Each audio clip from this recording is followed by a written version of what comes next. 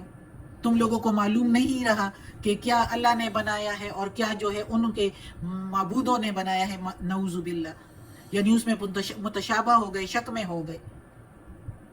تو اللہ تعالیٰ کہتا ہے کہ کہہ دو میرے پیارے نبی ان سے, اللہ خالق ہے, ہر چیز کا خالق اللہ ہے, سب کچھ اللہ نے پیدا کیا, ہر چیز اللہ نے پیدا کیا ہے, پیدا کی ہے, اور وہ واحد ہے, وہ اکیلا ہے, قہار ہے, وہ زبردست ہے, سب پر سب کچھ کرنے کی قدرت رکھتا ہے, وہ زبردست ہے. یہ اللہ تعالیٰ اس آیت میں مزید اپنے توحید کے بارے میں بتا رہا ہے مشرکین کو بھی, اور سب کو جو نہ سمجھے, جنہوں نے نہیں سمجھا تو ان کو سمجھانے کے لیے کہ سمجھ جاؤ. اگر نہیں سمجھو گے تو پھر اللہ تعالیٰ نے جو اندھیرے میں ہیں اور جو اندھے ہیں تو وہ پھر اس جہان میں حقیقت میں اندھے ہوں گے اور اندھیرے میں ہوں گے, اور پھر ان کو جو سزائیں ملے گی, جو دوزخ ان کے لیے تیار ہے. پھر بہت کہیں گے ایمان والوں کو کہ اپنی روشنی ذرا ہمیں بھی دے دو, لیکن وہ کہیں گے ہمیں اللہ کی طرف سے اجازت نہیں ہے. تو یہ اللہ تعالیٰ بار بار اب قرآن میں اپنے کلام میں کہہ رہا ہے, اپنے نبی کے ذریعے ہمیں پہنچایا ہوا ہے کہ سمجھ جاؤ, اپنی آنکھیں کھولو, اور ان بتوں, دیوتاؤں, ان عالموں, پیروں کو اور چاند سورج کو, ان کو پوجنا فضول ہے. یہ کچھ بھی نہیں کر سکتے, یہ اپنے لیے کچھ نہیں کر سکتے, تو ہمارے لیے کیا کر لیں گے, تمہارے لیے ہمارے لیے کیا کر لیں گے. تو یہی اللہ تعالیٰ اس آیت میں بتا رہا ہے, فرما رہا ہے. صدق اللہ العظیم. آج کا سبق ختم ہوتا ہے. اللہ ہمیں توفیق دے اس قرآن مجید کا ترجمہ مکمل کرنے کی اور اس پر عمل کرنے کی توفیق دے.